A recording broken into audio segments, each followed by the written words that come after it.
Hello everybody, welcome back to the channel. तो आज हम लोग ट्रिग्नोमेट्री तो कंप्लीट कर लिए थे। अब जो ट्रिग्नोमेट्री का एप्लीकेशन होता है रियल लाइफ, जहां हम यूज करते हैं ट्रिग्नोमेट्री को, ठीक है। जैसे पहले हम समझते हैं कि ट्रिग्नोमेट्री को हम अप्लाई कैसे करेंगे अपने रियल लाइफ में। तो एप्लीकेशन ऑफ ट्रिग्नोमेट्री,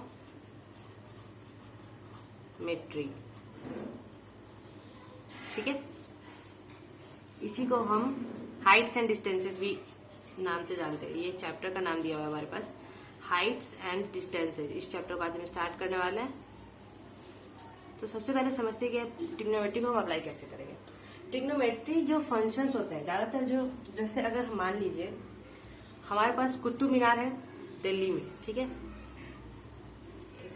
एक रफ स्केच ड्रॉ करते हैं, ठीक है। ये मान लीजिए हमारा क्या है, कुतुब मीनार है, ठीक है। और अगर हमें इसका हाइट पूछे कि कुतुब मीनार का हाइट कितना है, हाइट अगर मुझे इसका डिटरमाइन करना हो, तो अगर हम इसे इंची टेप से जाएंगे नापने, तो पता नहीं कितना टाइम लग जाएगा, ठीक है। It is not practically possible to measure it from length, ठीक है। आप अगर उसे स्केल से जाओगे मेजर करने, तो मतलब काफी टाइम लग जाएगा ना। It is not a practical measure, ठीक है। प्रैक्टिकल कोई ये मेथड नहीं है ऐसा करने का। तो इन सब केसेस में क्या करते हैं, हम ट्रिग्नोमेट्री का यूज करते हैं। जैसे मान लीजिए हम मान लेते हैं कि ये हाइट क्या है, कुतुब मीनार का h है, ठीक है। और इसे हम इस पॉइंट से ऑब्जर्व कर रहे हैं। इस पॉइंट से क्या है, ऑब्जर्व कर रहे हैं। ये हमारा क्या है, पॉइंट ऑफ ऑब्जर्वेशन है। This O point is point of observation, ठीक है। ये हमारा पॉइंट ऑफ ऑब्जर्वेशन है। तो यहां से जो हमारा, यहाँ पर मान लीजिए, यहाँ पर हम गेस करते हैं, यहाँ पर हमारा आंख है, ठीक है। यहां से हम देख रहे हैं ये आदमी का हाइट इतना ही है, छोटा आदमी है बेचारा, तो इसका आंख यहाँ पर है। और इस आंख से अगर हम इस पॉइंट से, मान लीजिए यहाँ पर इसका आंख है, और इस पॉइंट से अगर हम इसके टॉप को देखते हैं, कुतुब मीनार के टॉप पॉइंट को, तो ये एक एंगल सबटेंड करेगा यहाँ पर, थीटा। थीटा एंगल को ये क्या करेगा, सबटेंड करेगा, ठीक है। अब देखिए, अब हम क्या करेंगे कि अब इस मेथड से क्या है कि अगर हम ट्रिग्नोमेट्री यूज करेंगे यहाँ पर, ठीक है। ट्रिग्नोमेट्री को यूज करके हम क्या कर सकते हैं कि साइन थीटा का अगर हम वैल्यू निकाल लें, साइन थीटा इक्वल टू क्या होगा, h बाई हाइपोटेनस। ये हमारा हाइपोटेनस, इसका मान लीजिए वैल्यू ले लेते हैं वेरिएबल t। तो h बाई टी से हम क्या कर सकते हैं, h को डिटरमाइन कर सकते हैं, ठीक है। और ये फिर t हम और मेथड से निकाल लेंगे, ठीक है। tan थीटा का यूज करके ये निकाल सकते हैं कि ये पॉइंट ऑफ ऑब्जर्वेशन से इसका जो पॉइंट है यहाँ से कितना डिस्टेंस है। तो इस तरह से क्या करते हैं कि हम बड़े बड़े बिल्डिंग्स का हाइट मेजर कर सकते हैं, ठीक है, ट्रिग्नोमेट्री के हेल्प से। और जगह यूज होता है स्पेस में, ज्यादातर स्पेस में भी यूज होता है। जैसे ये हमारा सोलर सिस्टम है, ठीक है। फिजिक्स में एक्चुअली इसका काफी एप्लीकेशन है। जैसे ये हमारा सन है, ठीक है, और हमें टेलीस्कोप के हेल्प से मेजर करना है। तो हम क्या करते हैं, इसमें एक चीज होता है कि आप पैरेलैक्स एरर, ठीक है, पैरेलैक्स एरर होता है। तो जो पैरेलैक्सियल रेज यहाँ से आती हैं, ये हमारे आंखों पर सबटेंड कर रही है, ये टेलीस्कोप है, ठीक है। तो ये जो एंगल सबटेंड करती है यहाँ पर, थीटा, थीटा, इस एंगल को भी हम क्या करते हैं, tan थीटा के हेल्प से मेजर करते हैं कि सन का डायमेंशन कितना है, डायमीटर कितना है, ठीक है। सन का डायमीटर कितना है और वो हमसे कितना दूर है, ये सब निकालने के लिए क्या करते हैं, हम ट्रिग्नोमेट्री को यूज करते हैं। तो ये हमारा किस जगह यूज होता है, ये हमारा सन है, ये हमारा स्पेस के फील्ड में भी यूज होता है, और रियल लाइफ एप्लीकेशन में भी बहुत ज्यादा टॉल बिल्डिंग्स, हाई बिल्डिंग्स को, हाइट को मेजर करने में क्या करता है, ये हमें हेल्प करता है, ठीक है। तो अब हम क्या करेंगे, कुछ इससे रिलेटेड सबसे पहले कुछ टर्म्स समझते हैं हाइट्स एंड डिस्टेंसेस का। जैसे अगर हमारे पास मान लीजिए ये एक पॉइंट है O, ठीक है। ये हमारा क्या है, हॉरिजेंटल एक्सिस है, हॉरिजेंटल लाइन। ये हमारा क्या है, वर्टिकल लाइन है, ठीक है। ये हमारा क्या है, वर्टिकल लाइन, ठीक है।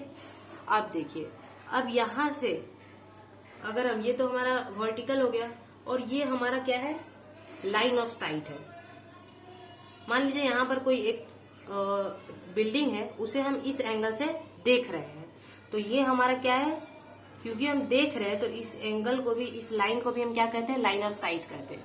और ये जो एंगल सबटेंड करता है इसे हम क्या कहते हैं, angle of elevation, angle of elevation.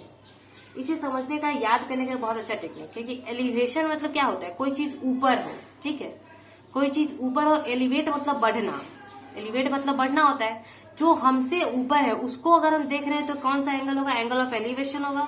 और अगर हमसे कोई चीज नीचे है और उसे अगर हम देख रहे हैं, जैसे मान लीजिए यहाँ पर कोई आदमी है और ये हमारा अगर हॉरिजॉन्टल लाइन है, ठीक है, ये हमारा हॉरिजॉन्टल लाइन है, और अगर हम कोई चीज नीचे देख रहे हैं, नीचे की ओर देख रहे हैं, ये भी हमारा लाइन ऑफ साइट ही है। लेकिन ये जो एंगल सबटेंड होगा इसे कहेंगे हम क्या, एंगल ऑफ डिप्रेशन। नीचे की तरफ देख रहे हैं ना, तो एंगल ऑफ डिप्रेशन कहते हैं। और एलिवेशन मतलब ऊपर की तरफ देख रहे हैं, ऊपर की तरफ देख रहे हैं तो ये क्या होगा, एंगल ऑफ एलिवेशन इसे कंसीडर करेंगे, ठीक है। ये चीज समझना बहुत इंपॉर्टेंट था क्योंकि इसमें अक्सर कंफ्यूजन हो जाता है कि कौन एंगल ऑफ एलिवेशन और कौन एंगल ऑफ डिप्रेशन है। तो इसे समझने का बहुत अच्छा टेक्निक है। अगर एलिवेशन दे रखा है मतलब कोई चीज हम ऊपर की तरफ देख रहे हैं, ठीक है, और डिप्रेशन दे रखा है इसका मतलब हम कोई चीज नीचे की तरफ देख रहे हैं, हमारा हाइट उससे ज्यादा ऊपर है, ठीक है। अब इसके एप्लीकेशन में कुछ क्वेश्चंस करते हैं। जैसे एक क्वेश्चन हमारा दे रखा है, देखते हैं बुक से। A kite is flying attached to a thread which is 165 meter long. The thread makes an angle of 30 degree with the ground. Find the height of the kite from the ground assuming that there is no slack in the thread. अब देखिए slack मतलब सबसे पहले क्या होता है, slack मतलब जैसे अगर हम कोई डोर पकड़ते हैं, कोई थ्रेड पकड़ते हैं, ठीक है, तो ये कोई जरूरी तो नहीं कि वो हमेशा एकदम इतना सीधा ही हो, नहीं, वो थोड़ा मोड़ा ढीला ढाला ऐसे करके भी सीधा हो सकता है। तो ये हमारा क्या हो गया, स्लैक्ड थ्रेड हो गया, स्लैक हो गया इसमें, ये एकदम स्ट्रेट नहीं है। और ये हमारा क्या है, एकदम स्ट्रेट है। तो ये इस क्वेश्चन में बोल क्या रहा है कि एक काइट इज फ्लाइंग, एक पतंग जो है वो उड़ रही है, अटैच्ड टू अ थ्रेड, उस पतंग की जो डोर है वो 165 मीटर लॉन्ग है, ठीक है, 165 मीटर क्या है, वो लंबी है। मान लीजिए ये हमारा पॉइंट ऑफ ऑब्जर्वेशन है, यहां से हम पतंग उड़ा रहे हैं, ठीक है। अब ये जो हमारा पतंग उड़ रहा है ये 165 मीटर लंबा थ्रेड है जिसकी मदद से ये पतंग उड़ रहा है। और यहाँ पर क्या है, हमारे पास पतंग है, ठीक है, ये हमारे पास क्या है, पतंग है, ठीक है, ये हमारा काइट है और इसे हम उड़ा रहे हैं जिस थ्रेड की लंबाई कितनी है, 165 मीटर, ठीक है। और अब बोल रहा है कि ये ग्राउंड से, जो हमारा ग्राउंड लेवल का है, ये हमारा ग्राउंड है, क्या है, ये ग्राउंड है, इस ग्राउंड से ये जो एंगल हमारे आंखों से बना रहा है ये काइट का थ्रेड, ये कितना है, 30 डिग्री है, ठीक है। और अब हमसे पूछ रहा है कि आप बताइए कि ये कितने ऊंचाई पर, ग्राउंड से काइट कितनी ऊंचाई पर उड़ रहा है, ठीक है।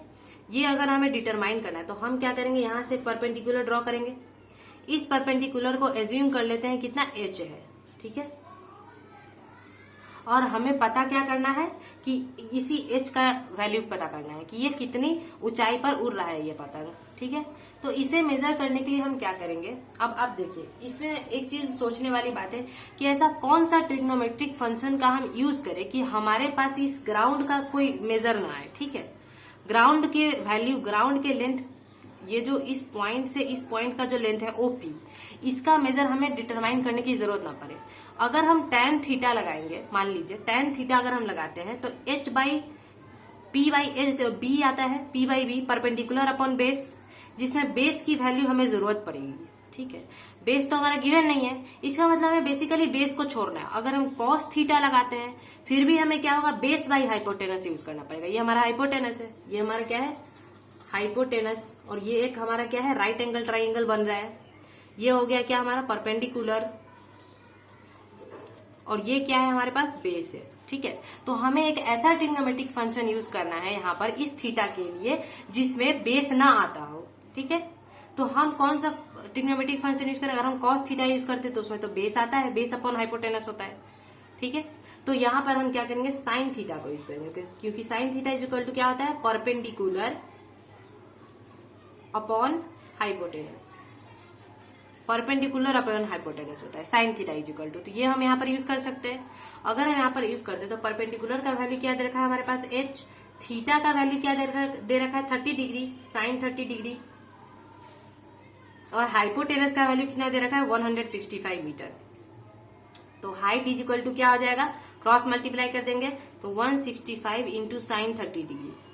साइन 30 डिग्री का वैल्यू हमारे पास क्या होता है, साइन 30 डिग्री का वैल्यू हमारे पास क्या होता है 1/2। ये याद करने वाली चीज है, ट्रिग्नोमेट्रिक फंक्शंस, कुछ ट्रिग्नोमेट्रिक पर्टिकुलर एंगल्स के वैल्यू, ठीक है। तो साइन 30 डिग्री इक्वल टू क्या होता है 1/2। अगर ये आपको नहीं पता तो ये मैंने बताया हुआ है बेसिक मैथमेटिक्स वाले लेक्चर में, तो आप उस लेक्चर को देख सकते हो, ठीक है। उसमें मैंने जितने भी बेसिक एंगल्स का वैल्यू याद रखने की जरूरत पड़ती है वो आप देख सकते हो, ठीक है। अब यहाँ पे क्या हो जाएगा 165 इंटू 1/2 मीटर, ठीक है। तो ये कितना आ जाएगा 82.5 मीटर। तो ये जो हमारा हाइट है, जिस हाइट पर ये पतंग उड़ रही है, वो कितना हो जाएगा 82.5 मीटर हो जाएगा, ठीक है। ये हमारा आंसर आ गया।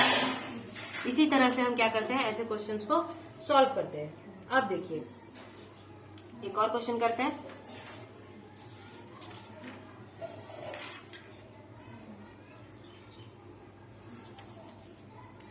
जैसे हमारे पास ये क्वेश्चन दे रखा है, ठीक है। The shadow of a tower, the shadow of a tower when the angle of elevation of the sun is 45 degree, ठीक है। एक टावर है, उसका शैडो जब बनता है, जब एंगल ऑफ एलिवेशन कितना है सन से 45 डिग्री है, ठीक है, is found to be 10 metres longer than when the angle of elevation is 60 degree, ठीक है। Find the height of the tower. अब देखिए इसमें क्या पूछ रहा है आपको, इसमें बोल रहा है कि हमारे पास एक टावर है, ठीक है। सबसे पहले हम एक टावर बना देते हैं। ये हमारा क्या है टावर, ठीक है। अब बोल रहा है इसमें क्वेश्चन के according the shadow of a tower, the shadow of a tower when the angle of elevation of the sun is 45 degree, ठीक है। ये हमारा क्या हो गया ग्राउंड हॉरिजॉन्टल प्लेन, ठीक है। इसमें बोल रहा है कि जब एंगल ऑफ एलिवेशन 45 डिग्री हो, सन की तरफ जब हम एंगल ऑफ एलिवेशन 45 डिग्री है, तब जो इस टावर का शैडो बन रहा है वो 10 मीटर लंबा है। 10 मीटर लंबा है कब से, जब हमारा एंगल ऑफ एलिवेशन कितना था 60 डिग्री था।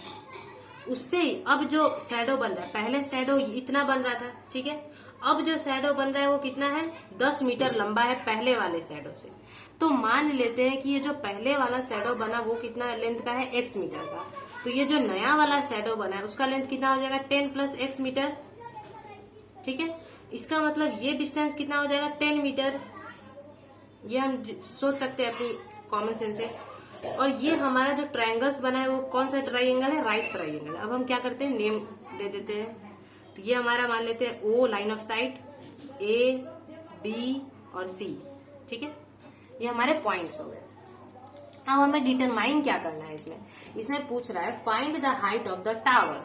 अब ये जो हाइट है इस टावर की, ये आप डिटरमाइन करो कि इस टावर का हाइट कितना है, इस टावर का हाइट कितना है, ठीक है। तो ऐसे केस में हम क्या करेंगे, सबसे पहले लिखेंगे let h be the height of tower AB, ठीक है। टावर का नाम हमने दे दिया AB और लेट h जो है वो क्या है उसकी हाइट है, ठीक है। अब देखिए अब क्या करेंगे, and O be the point of O, C भी तो है, तो O, C be the points of observation from which the elevation is there, ठीक है। अब देखिए ये हमें समझ में आ गया। अब देखिए अब क्या करेंगे हम, यहाँ पर ये जो ट्राइंगल हुआ, ठीक है, ये ट्राइंगल, इससे हम ये लिख सकते हैं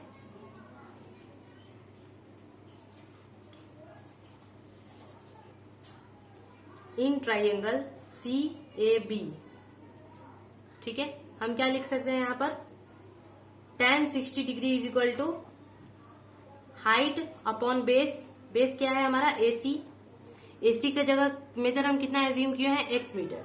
तो tan 60 डिग्री का वैल्यू कितना होता है 1/√3, सॉरी √3। tan 60 डिग्री का वैल्यू कितना होता है √3 is equal to h by AC का वैल्यू कितना है, x मीटर, x मीटर हम एज्यूम किए हैं, तो h इज इक्वल टू कितना हो जाएगा, √3x या फिर x √3 मीटर। ये हमारा एक ऑब्जर्वेशन आ गया कि h इज इक्वल टू कितना है, x √3 मीटर है। ठीक है, अब इससे हम ये लिख सकते हैं कि x इज इक्वल टू कितना है, h by √3, x is equal to कितना है, h बाई √3 मीटर है। ठीक है, अब क्या करेंगे हम, अब इस वाले ट्राइंगल को लेंगे, तो इन ट्राइंगल OAB, अब देखिए, अब निकालिए tan 45 डिग्री, तो tan 45 डिग्री इक्वल टू क्या हो जाएगा, AB अपॉन OA। ठीक है, AB क्या है हमारा, सेम h ही है, और लेकिन OA क्या है, OA है 10 प्लस x, और tan 45 डिग्री का वैल्यू हम लोग जानते हैं क्या होता है, tan 45 degree is equal to 1 and tan 60 degree is equal to what, √3। ठीक है, तो हम यहाँ पर यूज करेंगे tan 45 degree is equal to कितना हो जाएगा, 1 is equal to h upon 10 plus, अब यहाँ x के जगह क्या डाल देंगे, h बाई √3 को डाल देंगे, तो h बाई √3। इसे हम सॉल्व करते तो इससे हमारे क्या आ जाएगा, h का वैल्यू आ जाएगा, ये 1 है तो इसे क्रॉस मल्टीप्लाई कर देते तो हो जाएगा 10 plus h by √3 is equal to h, इस h को इधर ले आते हैं, या फिर ऐसा कर सकते हैं कि 10 √3 plus h is equal to √3h,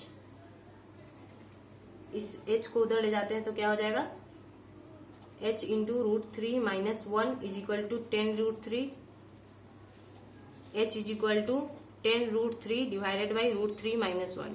अब यहाँ पर क्योंकि हमें दे रखा है कि √3 का वैल्यू क्या है, 1.732, ये दे रखा है हमें क्वेश्चन में कि √3 इज इक्वल टू 1.732, तो यहाँ पर हम क्या करेंगे, इस वैल्यू को यहाँ पर यूज करेंगे, तो ये हो जाएगा h is equal to 10 into 1.732 divided by 1.732 minus 1, that is equal to 17.32 divided by 0.732। ठीक है, इसे आप सॉल्व कर लो तो आपका वैल्यू क्या आ जाएगा, 23.66 मीटर। ठीक है, ये हमारा क्या आ गया, वैल्यू आ गया हाइट का। तो इस तरह से क्या करेंगे हम, हाइट्स एंड डिस्टेंसेज के और भी क्वेश्चंस आगे आने वाले वीडियोस में हम डिस्कस करने वाले हैं। इससे रिलेटेड आप क्वेश्चंस कर सकते हैं, इसका बेसिक कंसेप्ट इतना ही था। Thank you.